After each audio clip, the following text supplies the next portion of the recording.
just stop everything to run one load because you made a relationship with a broker. You give them Tuesdays or Wednesdays or Thursdays, and then you got to run a certain region so you can make sure you get back to that pickup and make that delivery and stuff like that. So having somebody in the back office, a dispatcher that focus on that area, sometimes it helps. If you're not comfortable with that, especially starting out.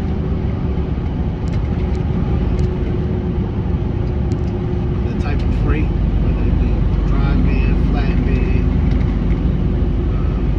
I haven't seen any owner operators that do tanker. They might have their own truck, but at least on with a tanker company as far as that, because the insurance is so high to do hazmat, tanker, and stuff like that on the operator side. Then having a company trust you with whatever their product is, their commodity.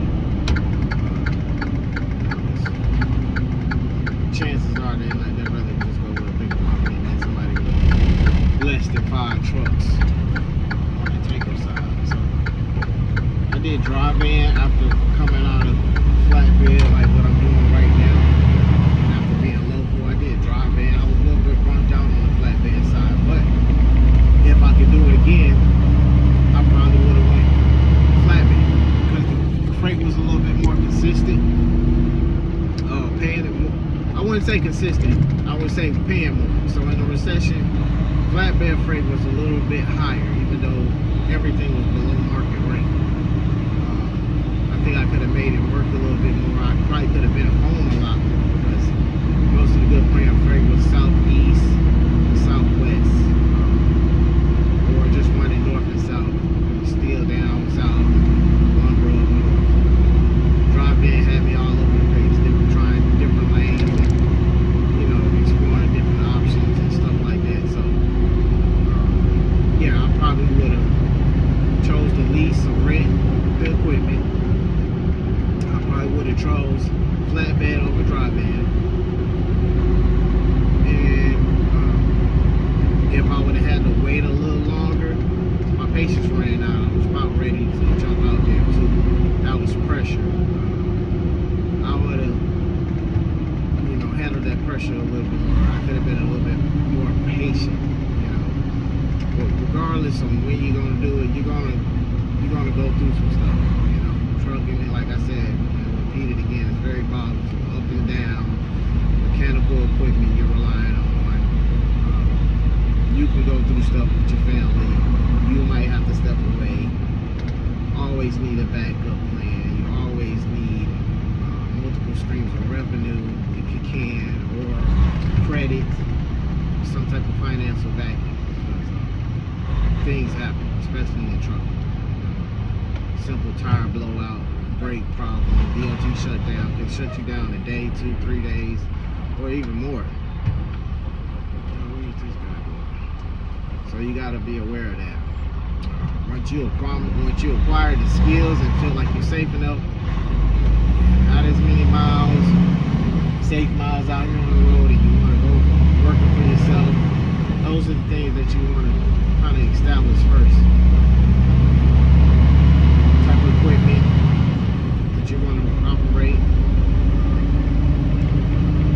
type of freight that you want to haul with that equipment. Are you going to dispatch yourself? Are you going to book loads yourself? Are you going to drive the truck yourself? Do you have a maintenance plan, a maintenance budget, a maintenance account?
just kidding.